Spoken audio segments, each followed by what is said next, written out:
Bueno, pues yo quiero compartirles rápidamente algunas cosas que Dios ha puesto en mi corazón. Y es que el Señor me ha estado inquietando, le voy a decir por qué. Porque muchos de nosotros tomamos a veces nuestra vida cristiana como si fuera una fracción, una parte de un todo. Y no nos damos cuenta que según las definiciones de Dios, todo tiene que estar en función de nuestra relación con Dios. Lo voy a volver a repetir. La gran mayoría de las personas tienen una religión que complementa sus otras cosas en la vida. Pero muy poca gente en general tiene una relación con Dios que sea en la que funde todo lo demás. ¿Está usted ahí? Es importante lo que le estoy diciendo. ¿Por qué? Porque ya se está haciendo tarde para que todos los que amamos a Dios entendamos que no podemos seccionar, cortar, separar nuestra vida espiritual de lo que significa una vida en Dios y con Dios. Diga conmigo, en Dios y con Dios. Es diferente. Casi todas las personas que tienen una fe, y eso se lo digo a nivel México, tú les preguntas a casi cualquier persona en México, ¿crees en Dios? Te van a decir sí. Y entonces casi siempre te van a dar una referencia de cómo tienen una religión. Sí, es que yo soy, ¿no? Y te dicen, soy esto o soy lo otro, generalmente católico. Te dicen, no, yo soy católico y yo esto y yo lo otro. ¿Y cómo es que es usted católico? No, pues a mí mis padres me enseñaron o mis abuelos y toda nuestra vida hemos sido católicos y no sé qué. Eso es cuando la gente tiene una religión. ¿Estás ahí? Contéstame.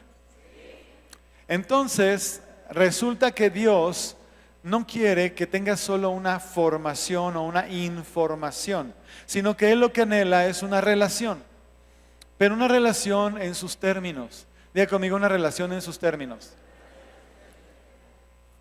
¿Por qué en sus términos? Porque nosotros no decidimos cómo debemos buscar a Dios, sino más bien es Dios el que nos dice, aquí está, cómo quiero que se acerquen a mí. Y esto es muy importante cuando tú encuentras personas que te dicen, no es que yo creo en Dios a mi manera, no es que yo tengo mi propia manera de ver las cosas de Dios o la religión, o yo creo que, y me explico, y entonces la gente hace su propia interpretación de cómo debe ser su relación con Dios. Eso no es lo que Dios planeó. Dile a la persona que está a tu lado, eso no fue lo que Dios planeó. No, dile que no. A ver si te está haciendo caso. Así vele a la cara y ve si te está haciendo caso. Si no te está haciendo caso, agarra del hombro y dile no. Ajá. ¿Ok? Bueno, espero que ya te haya hecho caso. Fíjate, hace poco tuvimos una conferencia, usted se acuerda, donde hablábamos de cómo Elías, movido por Dios, ¿verdad? Hace este sacrificio donde confronta a los 400 profetas de Baal. ¿Sí se acuerda del episodio? Y en esa confrontación Dios hace algo soberano, hace bajar fuego del cielo, consume el sacrificio. Y lo más tremendo, lo más impresionante no fue el fuego del cielo. Lo más impresionante era la condición del corazón del pueblo de Dios, que tuvo que ser movido de donde estaba a volverse hacia Dios. Por eso es reconocido el profeta. Mucha gente se centra en el fuego y es muy interesante lo que Dios hizo, pero no se trata del fuego. Dile a la persona que está a tu lado, no se trata del fuego. Se trata de lo que Dios tuvo que hacer para que el corazón de las personas se volviera a Él. Y entonces el Señor me empezó a hacer meditar un poco respecto a ¿qué tuvo que haber ocurrido en el pueblo de Dios? El pueblo que tiene por herencia el haber salido de Egipto, bueno, desde antes, que el padre Abraham fue llamado, que fue sacado de su tierra, que fue llevado a una tierra ajena, que pasó todo lo que pasó, que no tenía hijo, que pasaron muchos años hasta que por fin lo tuvo, un milagro. Y luego ese hijo, ¿verdad? Igual tuvo otros dos, y luego cómo vagaron y cómo se pelearon, y bueno, todo el asunto. Llegamos a José, el hijo de Jacob, y cómo tuvo los sueños, y fue vendido. Todo eso es la historia del pueblo de Dios que estamos hablando. Todo eso que le estoy diciendo así rápido, es parte de la historia de este pueblo que después de eso, ¿verdad? Resulta que Dios los saca de Egipto con mano poderosa y se los lleva a una tierra de promesa, con muchas necedades. Ese pueblo, ¿verdad? Ahí batallando, se la pasa 40 años, pero 40 años en el poder sobrenatural de Dios. Mucha gente se decía, ay, es que qué barbaridad, el pueblo de Dios estuvo 40 años en el desierto vagando. Sí, sí es cierto, pero de repente se nos olvida que todos los días Dios les daba de comer del cielo. Diga conmigo, todos los días. Que su ropa no se les echaba a perder. 40 años. ¿Qué le pasan a tus chanclas en 40 años? Platícame. Y luego en el desierto, que es pura arena, ¿qué le pasan a tus chanclas? ¿No será un milagro que no se les echaban a perder las chanclas? Contéstame. Nos da risa, pero pues ni modo que anduvieran descalzos. Los choninos no se les echaban a perder. 40 años. Muérete de risa. Pero ¿sabes por qué es importante decirlo? Porque estaban en el desierto. ¿Qué quiere decir? Que no había hilo para hilar, no había nada. Aunque tenían dinero para comprar, pero no había dónde comprar. A lo mejor por ahí de repente pasaba un incauto beduino por ahí vendiendo telas y seguramente se le echaban encima. Los miles y miles de... ¿No? ¿Sí me entiende? No había unas tiendas inmensas ambulantes. Ya llegaron las tiendas del desierto para que todos los israelitas se compren su ropa. No. Dile a la persona que está a tu lado, no. Bueno, todo eso que te estoy platicando es parte del bagaje cultural y espiritual que el pueblo de Israel tenía para el tiempo de Elías.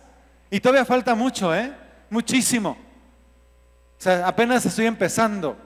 Entonces, un judío del tiempo de Elías ya traía todo un trasfondo del poder sobrenatural de Dios sobre su pueblo, sobre sus padres, abuelos. ¿Sí me explico? Y seguramente todos conocían la historia porque parte de los principios de Dios era estarles pasando a sus hijos todas las historias y los principios y las maravillas y las obras y la ley de Dios. ¿Estás ahí? Ahora diga conmigo, ¿tuvo que haber pasado algo muy fuerte? Bueno, medio que lo entendí. ¿Tuvo que haber pasado algo muy fuerte para que ese pueblo se alejara de Dios de tal manera que ya ni se acordaban de Él? O sea, tuvo que haber pasado algo muy grueso. Porque yo sé que sí, que no sé qué, que las costumbres. Bueno, si nos acordamos, y si no nos acordamos, ponga atención. Todo esto lo puede usted leer en la Biblia. A mí me gusta digerírselo un poquito, pero usted tiene la obligación de ir a ver en la Biblia.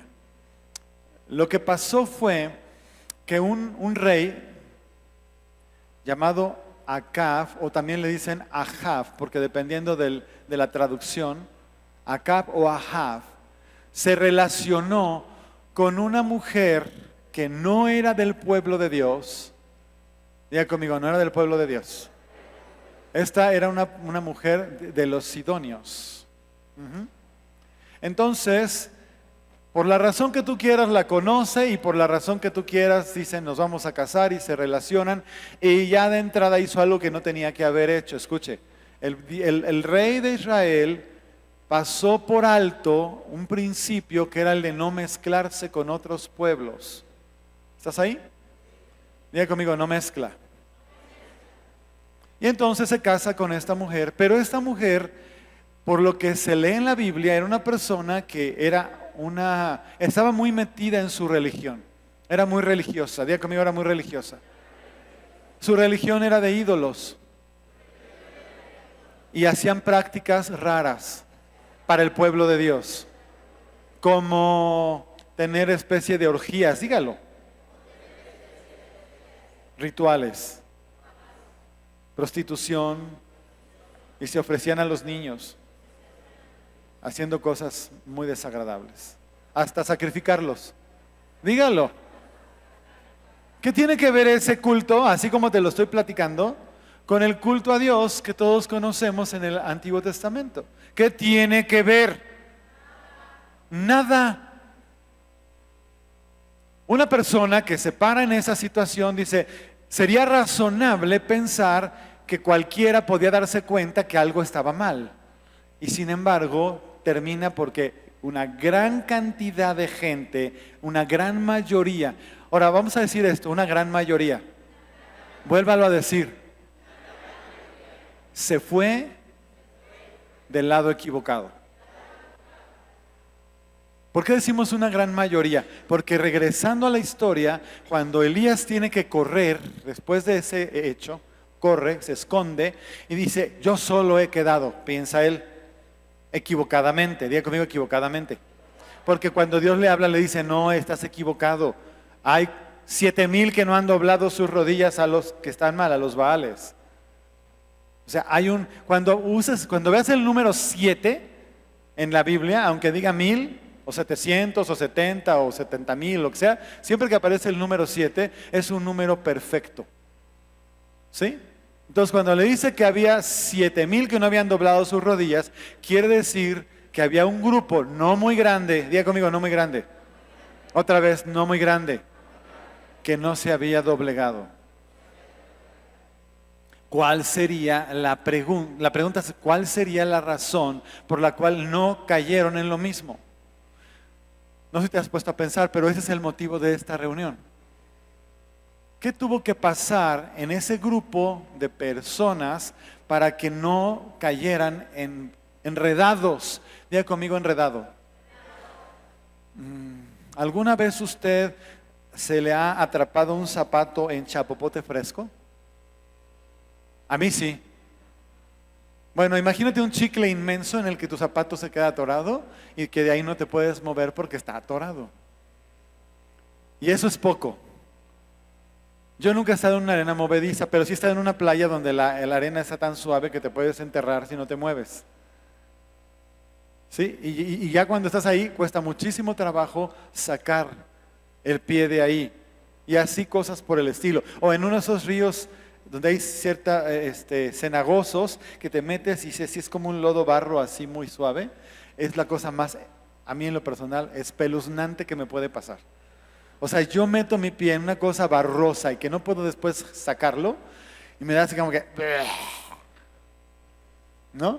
Bueno, Acab, dígalo, Acab, su esposa Jezabel, que no es del pueblo de Dios, y luego tenemos al pueblo atrapado por estos dos.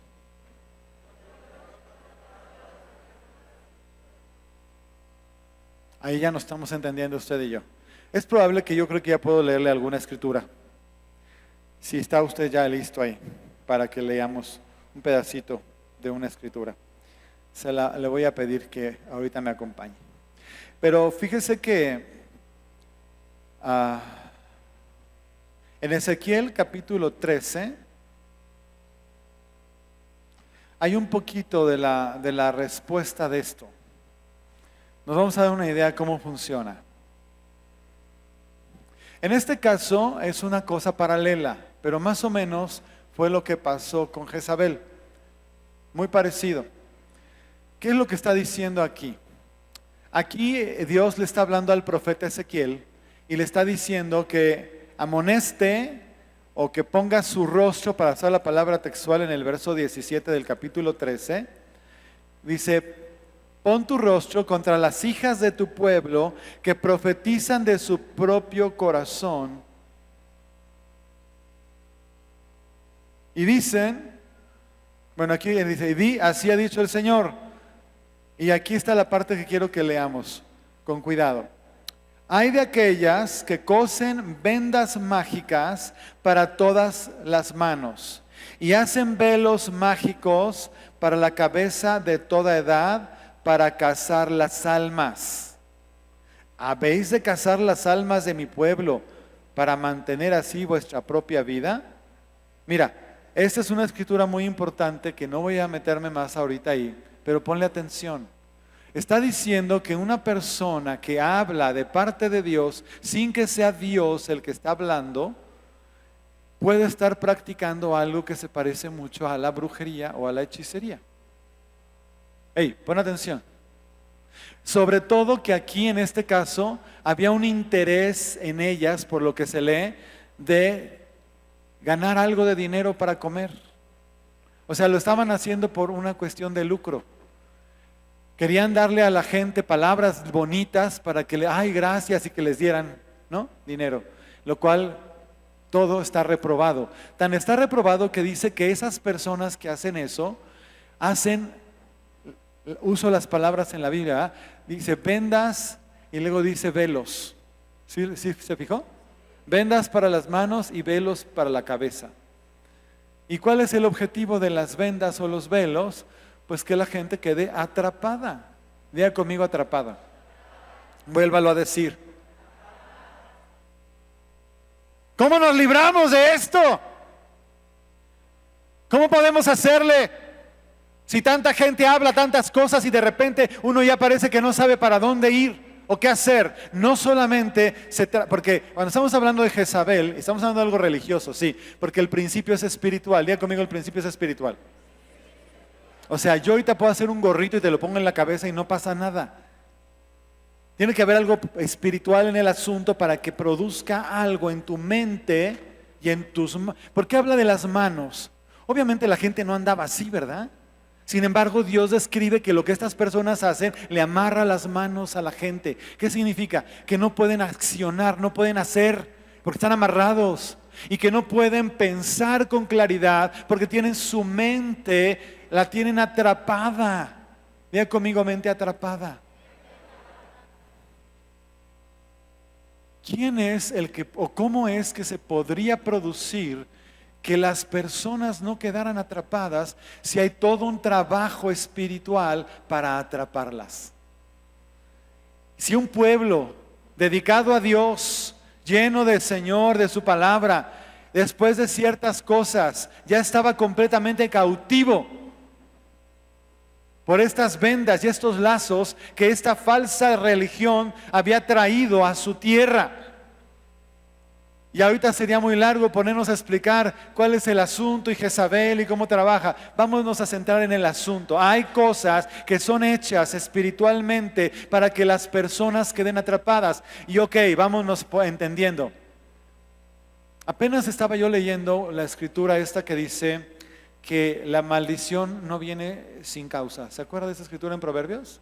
Pero le voy a decir que en otras versiones, como la Nueva Versión Internacional, no dice exactamente así.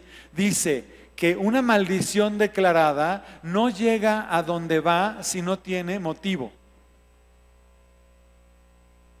Es diferente, ¿no? Es decir, Jezabel podía haber hecho lo que sea, pero si el pueblo se hubiera mantenido correcto delante de Dios, esos lazos y esas vendas no los atrapan. Ya estoy definiendo. Apunte por favor porque le estoy enseñando y les estoy enseñando con mucho cuidado lo que estoy enseñando. Si tu mente y tu corazón están preservados, si vives una vida de santidad y consagración, es bien difícil que aunque se levanten cosas afuera para atacarte, te envuelvan. Prácticamente no pueden. No te pueden envolver.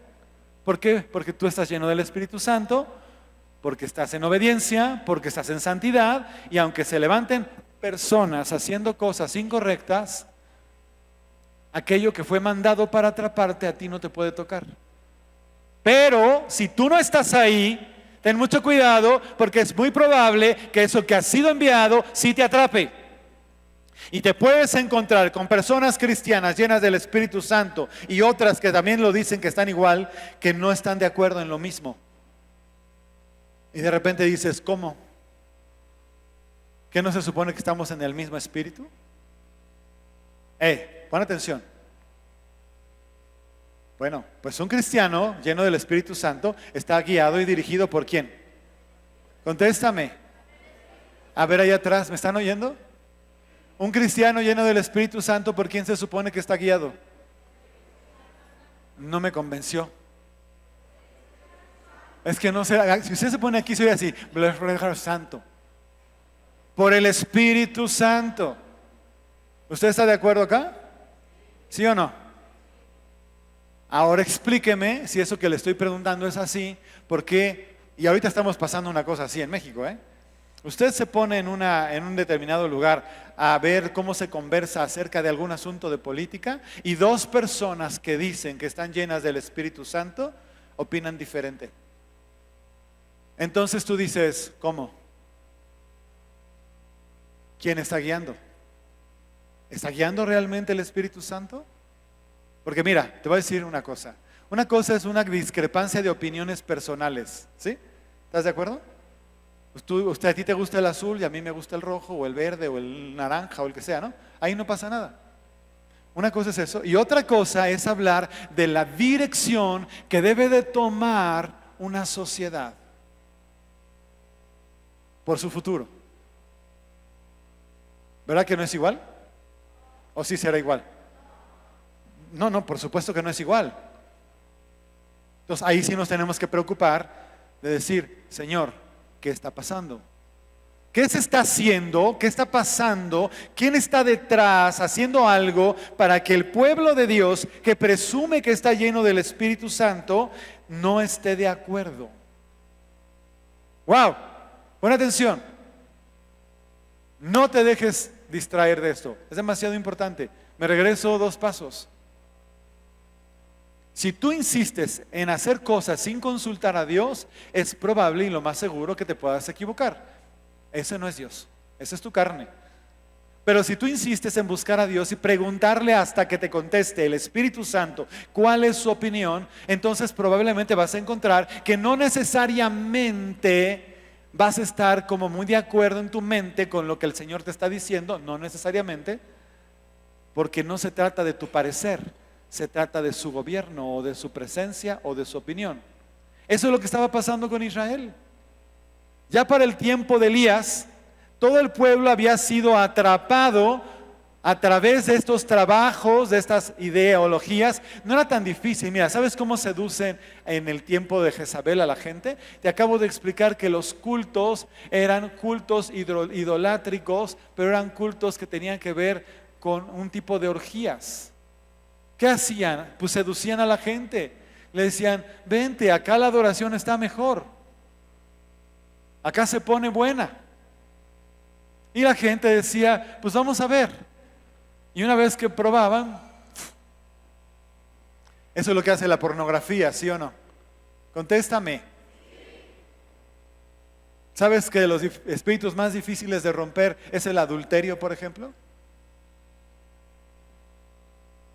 Todo lo que tiene que ver con lo sexual, cuando se pervierte, se vuelve tan complejo como eso que te platiqué, que te atrapa, que te detiene, que te sujeta, y es bien difícil de zafarse, porque imagínate esos lugares pantanosos y cenagosos. Por fin sacas un pie, lo vuelves a bajar para sacar el otro y pues ya se vuelve a meter. ¿Cuándo sales si no te ayudan? ¿Cuándo sales si no te ayudan?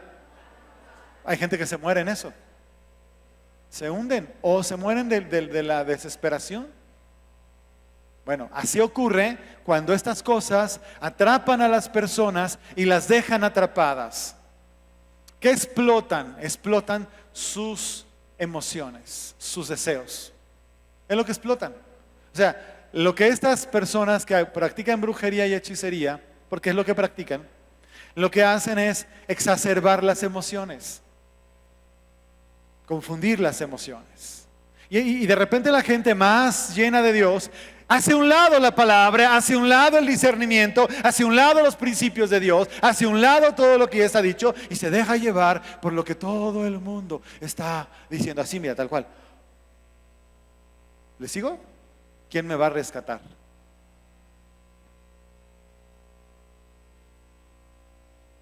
Dile, pon atención a la persona que está a tu lado. Entonces se están aprovechando.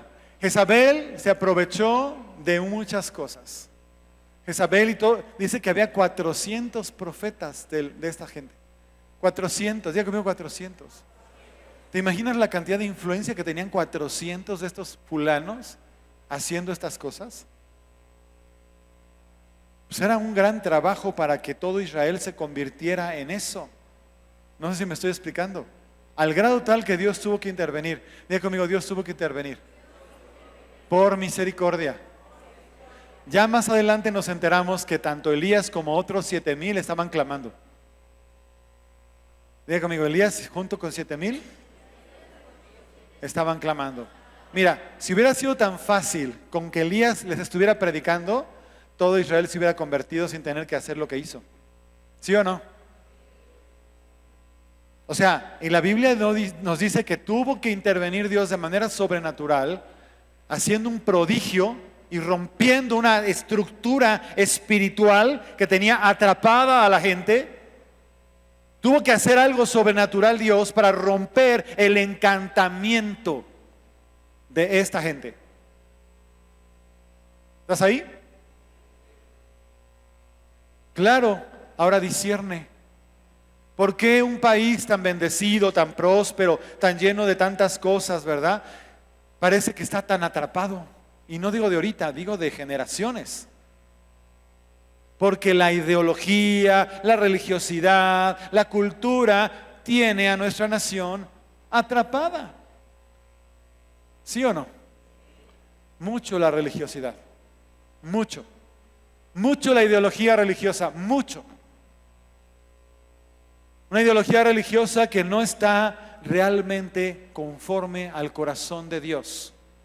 Sí se habla, a veces parece o se confunde, que parece que está hablando igual. No, pues es el mismo Dios. Sí, sí estamos hablando del mismo Dios, pero no estamos hablando de cuáles son los verdaderos principios de Dios. ¿Estás ahí? No es lo mismo decirle a la gente, por ejemplo, no sé, si te portas bien, haz un esfuerzo por portarte bien y a ver si Dios, a lo mejor, cuando llegues arriba, le puedas decir a San Pedro, dame chance. ¿No? Bromeamos con eso, pero ¿qué crees? Estamos hablando de la eternidad. Y eso que estoy diciendo, no es lo que dice la Biblia. La Biblia nunca dice que tengamos que presentarnos ante San Pedro, primero que nada. ¿Ante quién nos vamos a presentar? Contéstame. Sí, ante Dios. Y el único que nos puede dar acceso al Padre, que es juez en ese momento, ¿quién es? Jesucristo. ¿Y qué hizo Jesucristo para darnos acceso? Derramar su sangre y pagar el precio. ¿Sí es cierto? Ok. Y si nosotros nos amparamos bajo el poder de la sangre, tenemos acceso. Si no, no. Aquí no hay San Pedros, ni San Juan, ni tampoco hay Virgen María. La Virgen María aquí no intercede, no puede. Ella tiene una labor y tiene una función, pero no es esa. ¿Sí? Como muchos y como todos los que están ahí con el Señor, adorarle y darle un lugar. ¿Por qué te lo digo? Porque no puedes cambiar los principios de Dios. Dilo.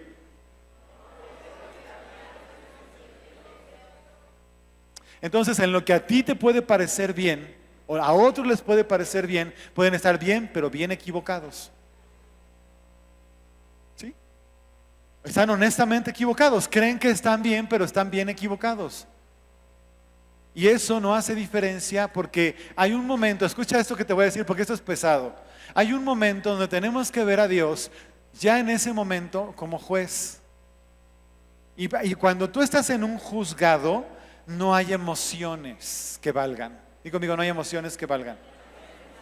Solamente hay pruebas y hechos. ¿Sí o no? Y Dios se manifiesta en la Biblia también como juez. Dilo.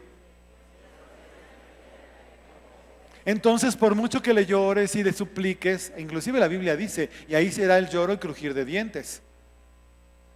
Pero eso no va, o sea, el llorar y crujir de dientes, el decir, pero de veras, de veritas, de veritas, de veritas, nomás por tantito, Señor.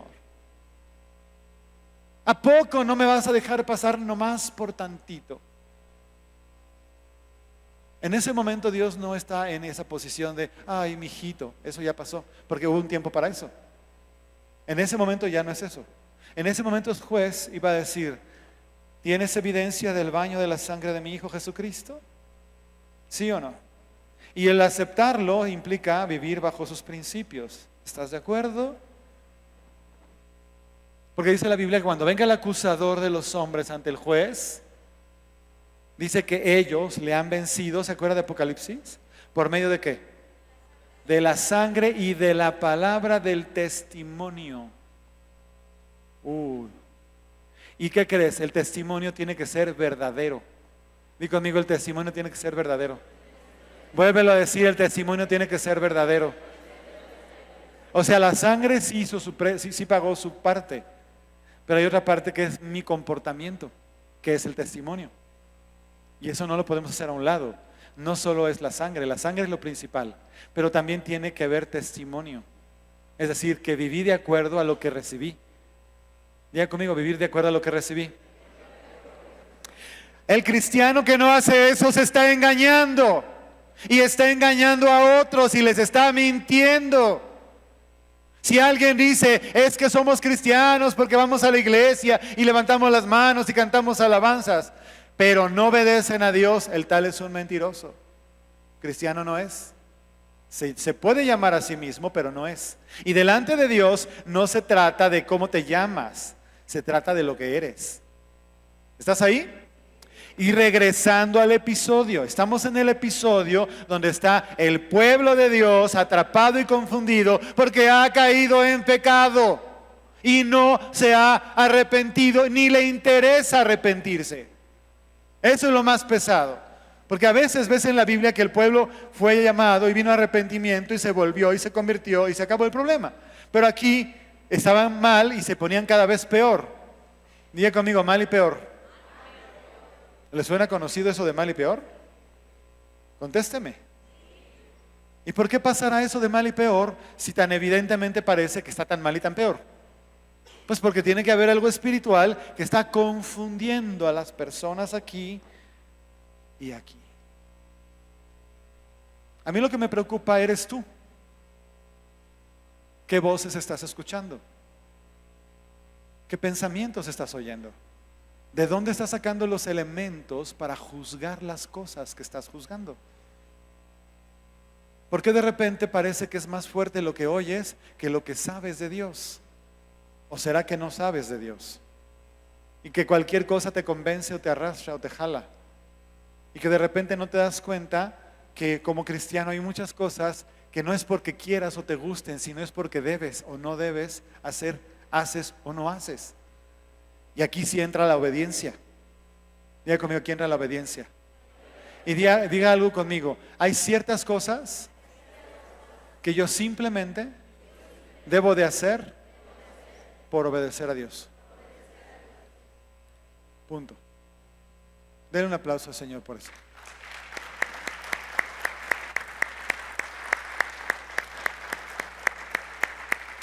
Entonces, permítame darte un buen consejo, no seas religioso. Métete con Dios de veras, no seas religioso. ¿Qué es no ser religioso? Que no nada más digas, no, pues yo ya fui a la congregación y pues ya oré en la mañana y pues ya leí. Y cuando se te presenta cualquier otro asunto, se te olvidó todo lo de Dios y haces lo que no debes, lo que sea. Si tienes un negocio, compras mal o vendes mal, por ejemplo, ¿no? O si te metes en un problema, ya entraste en una situación donde te hiciste de palabras y pasaste el límite. Y así sucesivamente. Entonces, ¿dónde está tu vida cristiana? Tu vida cristiana no está manifestándose. Estás ahí como atrapado.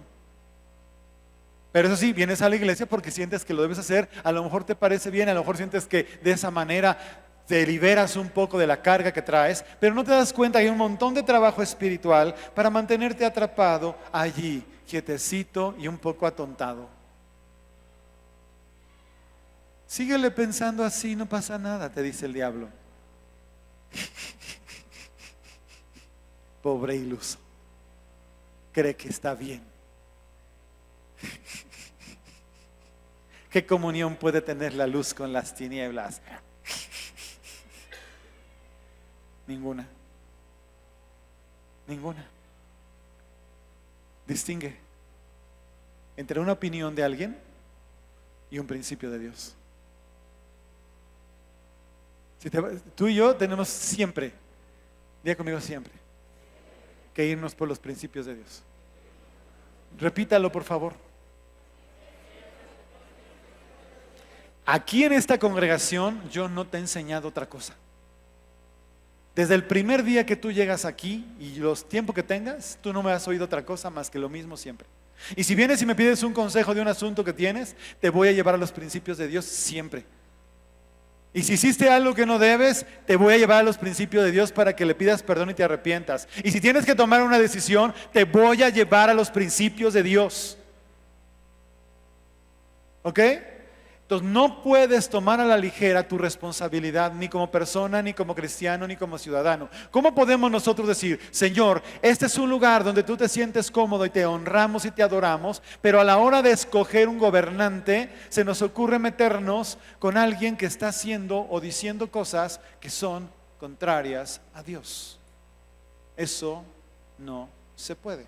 ¿Y qué crees? Si tenemos una obligación ciudadana de votar y tenemos que votar.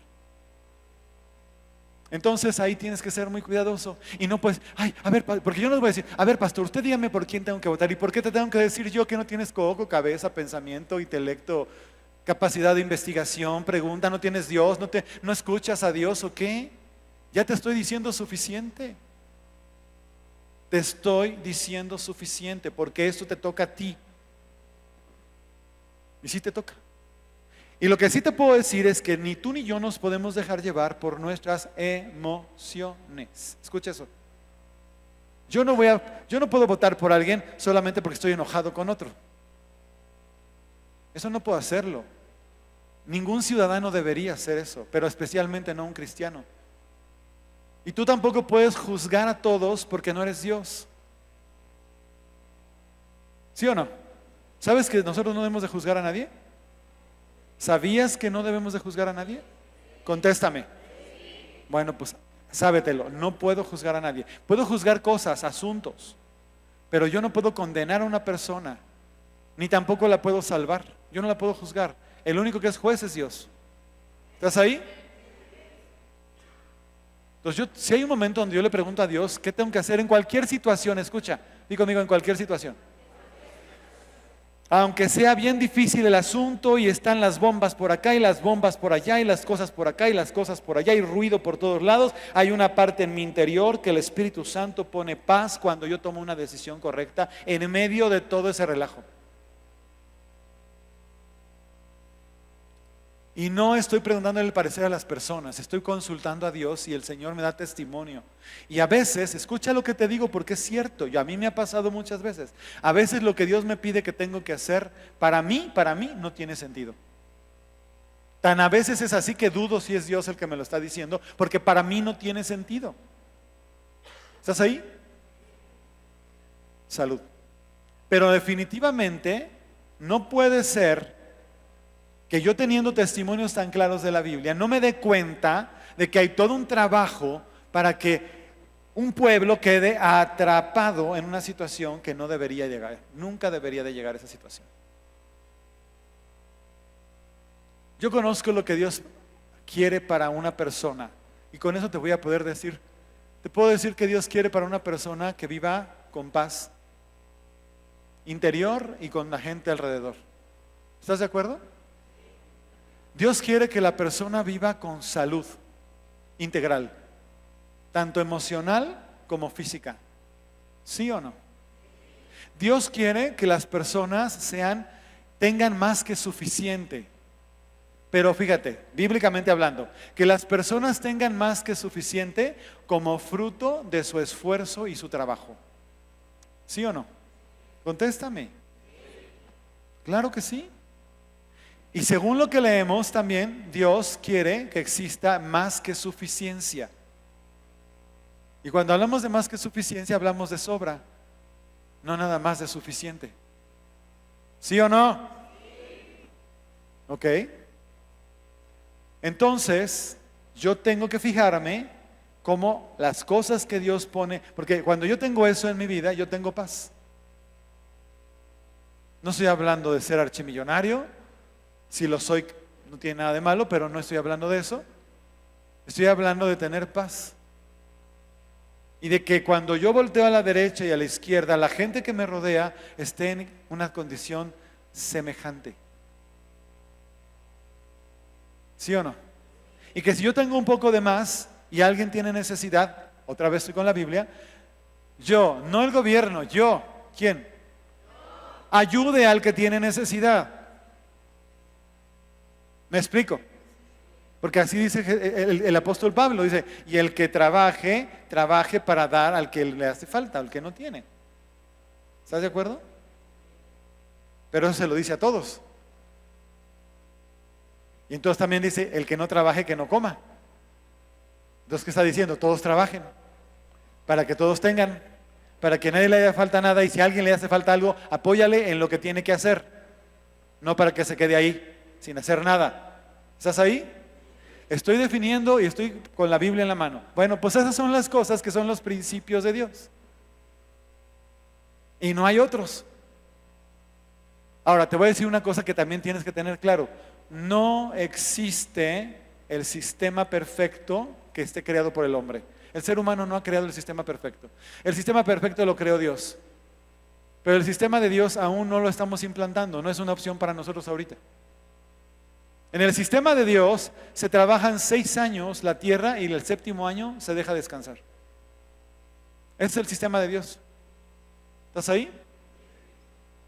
Y en el sistema de Dios, en el año 50 viene algo que se llama jubileo, donde todos los que tenían deudas, no importa de qué tamaño sean, se les son perdonadas, y los que perdieron propiedades por tener que pagar alguna deuda o salir de un problema, se les regresa.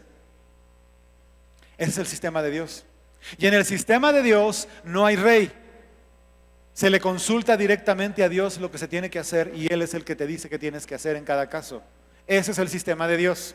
Ese sistema no existe en la actualidad y no es una opción para nosotros. ¿Estás ahí? Punto y aparte. Sí existen los demonios. Dígalo.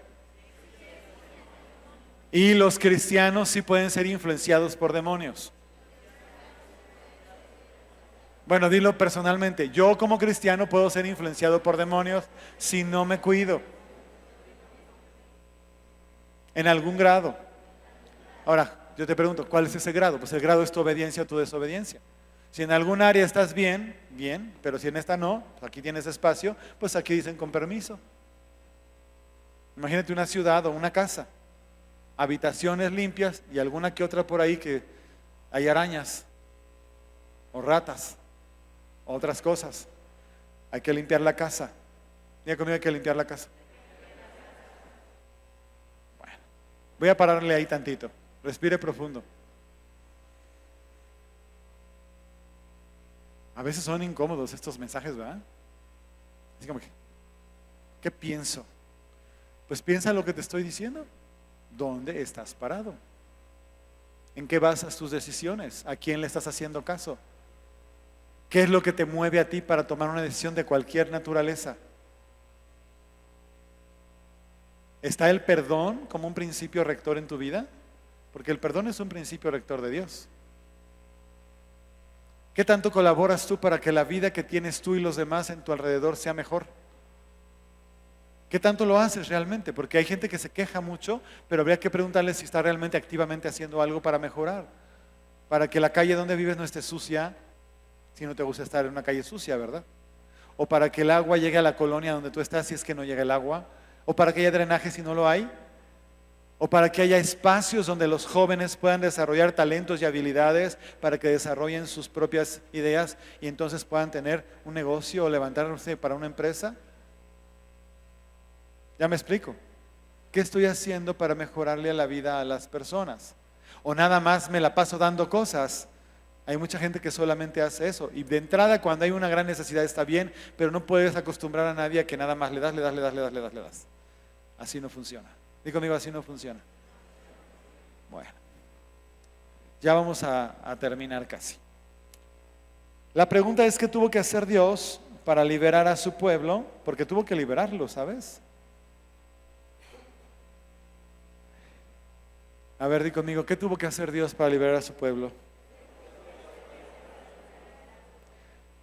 Es todo un asunto, porque la batalla que se tuvo que librar contra Jezabel no acabó el día que bajó el fuego del cielo. Ahí no se acabó. Esa fue una muy importante. De hecho, allá en Israel hay un lugar impresionante que el día que usted tenga la oportunidad de ir para allá, no deje de ir al Monte Carmelo.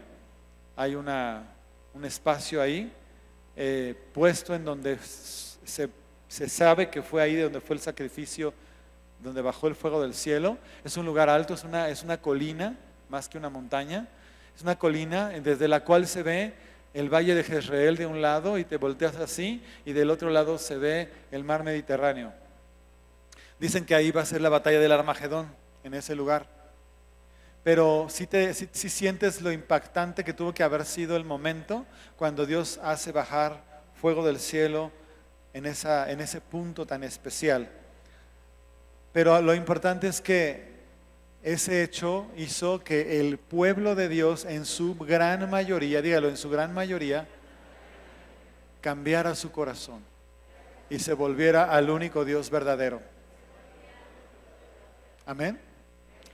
Quiere decir que nosotros tenemos que seguir insistiendo hasta que Dios haga el prodigio que necesite hacer para que nuestro pueblo, primeramente el pueblo de Dios, ¿verdad?, se despierte y pueda ver lo que no está viendo, porque no lo está viendo. Yo digo, de veras que a veces pienso en estas personas, claro que estaban como que no sabían quiénes eran. Dios conocía a los 7,000, Elías no sabía quiénes eran, andaban por acá y por allá, pero esos no estaban confundidos. Mi única respuesta que tengo tiene que ver con el Espíritu Santo. Porque dice la Biblia que el Espíritu Santo es el que nos conduce a toda verdad. ¿Sí o no? Si dice la Biblia que había 7,000 que no doblaron su rodilla, quiere decir que ellos conocían la verdad.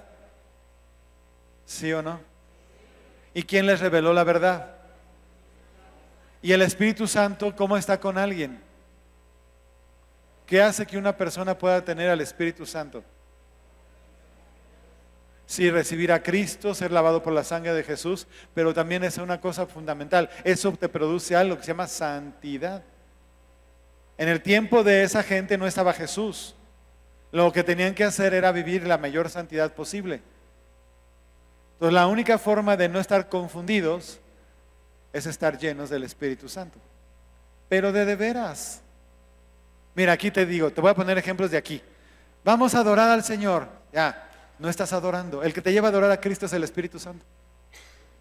¿Sabes cómo sabemos que una persona puede no tener una comunión con el Espíritu Santo? Por su forma de adorar. Si esa persona está herida y su corazón está resentido, aunque quiera no puede adorar. Está así. O cierra los ojos, pero está. O está. O está. Y todo el mundo está acá adorando. Y esa persona que no está metida no está con el Espíritu Santo. Porque el Espíritu Santo es el que nos lleva a adorar a Jesús. ¿Estás ahí? Punto. Cuando tú llegas y te cuesta trabajo adorar a Jesús, hay algún espíritu demoníaco que anda molestándote para que no adores a Cristo. Porque el que te lleva a adorar a Jesús es el Espíritu Santo. Algunos no llegan a tiempo a la alabanza, dicen que no les gusta la alabanza y piensan que es por cuestión de la música. Cuidado, puede ser un problema espiritual. La música es irrelevante, tiene que ver con mi corazón para unirme y adorar a Dios. Aquí podríamos estar tocando horrible y cantando espantoso. Que eso no cambia tu responsabilidad de meterte a adorar a Dios.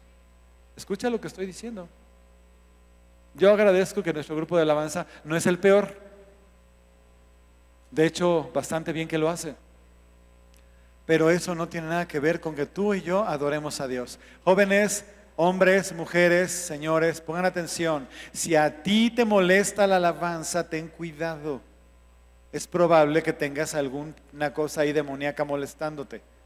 Sí, sí es probable. Y lo más seguro es que si te entrevisto, has hecho cosas que no son correctas, o has abierto puertas, o has estado viendo cosas que no debes ver, o has convenido con personas que no tienes que convenir, o cualquier cosa que vaya en contra de Dios, y has incomodado al Espíritu Santo. Porque el Espíritu Santo es el que nos lleva a adorar a Jesús, a darle toda la gloria a Cristo, a tener paz y confianza, porque el Espíritu de Dios es el que nos lleva a estar seguros de la obra de Jesús.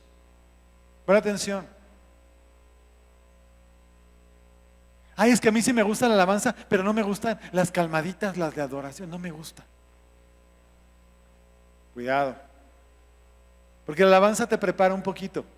Tu cuerpo se mueve y mueves las manos y pies. Algunos parece que tienen plomos en los pies, pero ya cuando acaba ese momento, llega un momento que es más íntimo.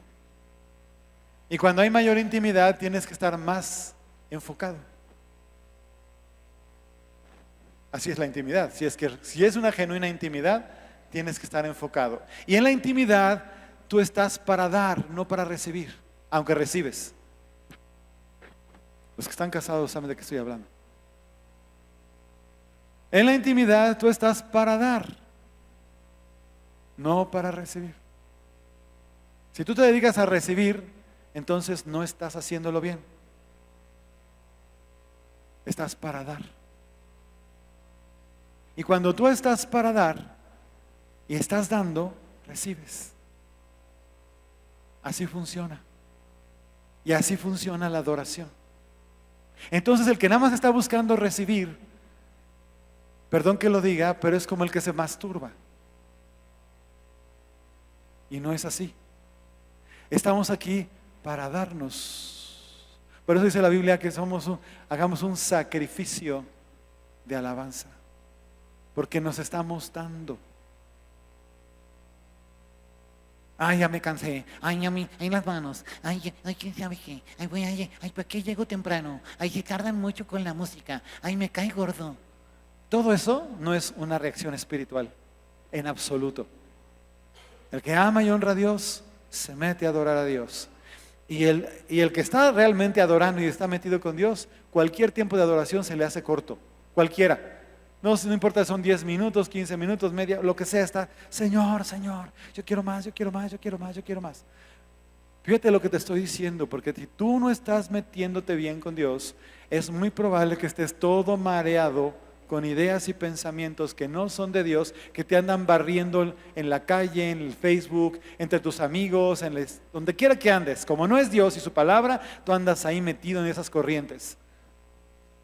Ahí no te vas a alimentar, ahí no te vas a fortalecer, ahí no te vas a conectar, ahí no vas a entender la revelación de Dios, ahí no vas a saber cuál es la preferencia de Dios o cuál es su camino, ni sus pensamientos, no lo vas a saber, es imposible. Entonces por eso andas todo, a ver, dígame, a ver ustedes qué piensan, y ustedes qué piensan, y ustedes qué piensan, ay no, yo no sé, pero tranquilo, cálmate, bájale. Y volvemos a decir lo que dice la Biblia. En su presencia hay plenitud de gozo y delicias a su diestra. El gozo de la salvación, ¿verdad? Ese es el que me hermosea, el que me da paz. Alegría más que todos mis compañeros. Él es el principio y el fin. Él es el alfa y la omega. En Él tengo contentamiento. Y estoy satisfecho y tengo paz. Y si hay alguna necesidad es de buscarlo a Él. ¿Sabes cuál es mi ansiedad mayor? Su presencia. Y así debe ser. Eso es lo que dice la Biblia. Un abismo clama a otro abismo. ¿Qué es? La grandeza de Dios que se pone frente al espíritu del hombre y jamás se sacia. Porque el espíritu del hombre tiene hambre y dice, quiero más de ti. Y todo lo demás no me interesa. Si no estás ahí, ahí debes llegar. Si no estás ahí, ahí debes procurar la presencia de Dios y buscarla. Porque ahí hay revelación, allí hay paz, ahí hay seguridad y ahí no te confundes. Ahí está. Porque el Señor sabe que lo amas y que vas a hacer lo que a Él le agrada. No va a dejar que seas engañado, pero lo tienes que buscar. Clama a mí y yo te responderé. Entonces, perdón que te lo diga, yo sé que ustedes están metidos ahí en el trabajo y en sus actividades, de ahí no te alimentes. Si vas a opinar, tienes que traer toda tu estructura personal llena de Dios, para que si vas a decir una opinión o una palabra, esté dirigida por el Espíritu Santo. Y si no, mejor quédate callado. Y me refiero en todo. Si no vas a decir nada que edifique a los oyentes, mejor no hables. Si vas a decir cosas que van a confundir a los demás, mejor no las digas. Si te vas a querer poner a pensar que tienes opiniones solo porque ya te metiste en una corriente ideológica que no estás seguro si Dios está de acuerdo con ella, ten cuidado. Y entonces sí, pregúntate, ¿cómo me está yendo? Yo te digo esto, si por la razón que sea algo no está muy bien en mi corazón o en mi vida o en lo que tengo que hacer, me tengo que detener en seco y decir, no doy un paso más, Señor, y entonces lo hago, de veras. Me arrodillo, o me acuesto, o me siento, o clamo, o me quedo tranquilo y le digo, Dios, necesito tu dirección. Yo no quiero dar un paso más. Es más, cuando me encuentro así como sacado de onda por la razón que sea, me detengo de todo y me quedo tranquilo. Porque dice la Biblia, estad quietos y conoced que yo soy Dios. Entonces de repente sí te tienes que parar. Dile a la persona que está a tu lado, de repente sí hay que pararse. Ok, voy a invitarle a que se ponga usted en pie. ¿Quedó claro lo que le dije? ¿Le sirvió lo que le dije? Somos un pueblo entendido y sabio en los tiempos, ¿sabe? Es una definición de esta congregación. Y aquí hay mucha gente que tiene visión espiritual y percepción espiritual. Y yo no quiero que por una distracción la gran mayoría de la gente o mucha gente aquí se me ande desbalagando porque pareciera que no logra ponerse en donde debe de ponerse y escuchar a Jesús, al Espíritu Santo como lo debe de escuchar.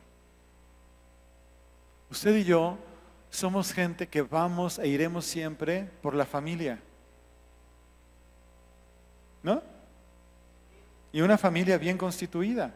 Aunque el mundo esté de cabeza, nosotros estaremos orando, bendiciendo y definiendo y cuidando a la familia que Dios creó. ¿Qué problema hay con eso? Entonces yo necesito poner mis ojos en personas que tengan, que sean, que promuevan la familia. Que no anden con esas locuras de que la persona desde que nace es neutra. Y ya hay de repente un poco más adelante que decida lo que quiere ser. Y ahora ya ni siquiera 3 sexos, sino como 5 dicen, ¿no? Ok. ¿Y de dónde salieron los 5? Si nada más hay 2. Hay un trabajo para destruir. No solo la familia, la estirpe humana. Esa no puede venir de Dios porque Dios nos creó, nos salvó, hizo una obra de redención. Cualquier cosa que atente contra la raza humana genuinamente no puede venir de Dios. ¿Me explico? Eso es principio divino. Cierra tus ojos y sé honesto con Dios. Ayúdame porque nosotros somos un motor. No podemos ser una iglesia dividida, ni desfigurada, ni indefinida, sino que tenemos que ser una congregación que esté entendida y sabia y que sea clara con sus principios y clara con lo que está definiendo y clara con lo que está siguiendo y clara con lo que está diciendo. Y dile al Señor desde tu corazón, dile, Señor, yo no quiero caminar en mi vida guiado por mis propios pensamientos o influenciado por cualquier corriente de pensamiento o ideológica contraria a ti. Ayúdame a entender que tus principios son en todas las cosas y en todas las áreas, y que yo no me puedo mover de lo que es tu verdad y tu palabra. Escuche lo que estoy diciendo. Y vuélvalo a decir, yo no me puedo mover de tus principios y de tu palabra, aunque a veces yo no entienda por qué tengo que decidir ciertas cosas, pero en obediencia a ti lo voy a hacer. Respira profundo. Perdóname, Señor, porque muchas veces he dejado que amigos, personas ajenas, pensamientos, ideologías, políticas, sociales, aún económicas, traten de gobernar mi vida. Desde que tú viniste al mundo, Jesús, dilo, desde que tú viniste al mundo, Jesús, hace casi 2000 años, hasta el día de hoy, tu reino se extiende, se expande. Las personas están conociendo cada vez más de ti. Así que yo me pongo en la brecha. Yo me interpongo, Señor, para que no venga juicio hacia o contra mi país. Yo reconozco, como mexicano que soy México. Yo reconozco que te hemos ofendido, que hemos derramado sangre, que hemos aplaudido políticas públicas contrarias a ti, que hemos aceptado leyes que te ofenden. Perdóname, Señor, porque se ha derramado sangre inocente. Perdóname, Señor, porque ha habido corrupción en el gobierno y robo, Señor, y porque hay asaltos, y porque hay muerte, y porque hay brujería. Perdónanos, Dios, porque hay quien ha confiado en mi país, en los ídolos, en la idolatría, en la hechicería, en la brujería. Señor, yo me pongo en la brecha. Yo, como tu hijo, que fui lavado y comprado con la sangre de Jesús, yo me pongo en la brecha. Vamos, piensa en tu familia que está alejada de Dios. Piensa en el pariente que está metido en homosexualismo, lesbianismo. Piensa en tus compañeros de la escuela, si estás en la escuela, que están teniendo relaciones sexuales fuera del matrimonio, o que de plano se están drogando. Piensa en ellos, porque es México. Piensa en el político que conoces que ha robado, que verdaderamente lo ha hecho, porque hay quienes les han inventado cosas, pero hay quienes efectivamente lo han hecho. Piensa en todos ellos, porque todo eso ofende a Dios. Perdóname, Señor, dile perdóname. Perdóname porque yo en mi casa a veces no he fomentado lo correcto, lo justo. No he fomentado la honestidad. Vamos, dilo. A veces yo en mi propia familia o yo mismo he dado mordida a un policía, o he pagado de una manera incorrecta dinero por un favor. Perdóname, Señor, porque yo no quiero ser parte del problema y me pongo en la brecha. Levanta tus manos así y dile: yo me interpongo, Señor, porque he mentido, aunque tú no lo hayas hecho personalmente, estás intercediendo. Porque he mentido, porque he robado, porque he asesinado, porque he matado niños en el vientre de su madre, porque hemos hecho lo malo delante de tus ojos. Yo me interpongo, Señor. De tal manera, Padre, que no quiero seguir confundido por todo el pecado cometido, porque el diablo, mi enemigo, se ha presentado delante de ti para acusarme. Pero yo tengo un abogado que eres tú, Señor Jesucristo, no solo para con mi vida y mi casa y mi familia, sino para con toda mi nación. Yo me interpongo por México, vamos. Yo hoy me interpongo por México, me interpongo por mis hijos y por los hijos de mis hijos. Claro que no quiero gente corrupta en el gobierno, claro que no la quiero, Señor, pero tampoco quiero gente que esté promoviendo ideas que no te agradan, Señor. No lo quiero. Y por eso yo soy un pueblo que se vuelve a ti, que te busca de todo su corazón. Y yo me interpongo, porque dice la palabra, y en Ezequiel ya no lo leímos: busqué quien se interpusiese y no lo hallé. Pero dile: sí, aquí estoy, aquí en México, sí tienes quien se interponga. Yo me interpongo, Señor, yo me interpongo, Padre. No nos pagues conforme a nuestro pecado, sino conforme a tu misericordia. Por favor, Señor, por amor de tu nombre, por amor de tu nombre, Señor, no me pagues conforme a mi pecado, sino conforme a tu misericordia. Yo soy México, de frontera a frontera y de costa a costa.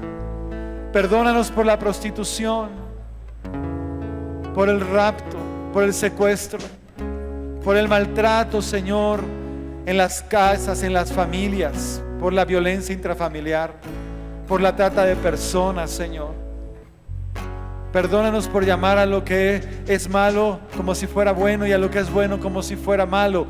Perdónanos, Dios. No aquí, no en medio de tu pueblo. Aquí no hay esa indefinición. Aquí estamos claros contigo.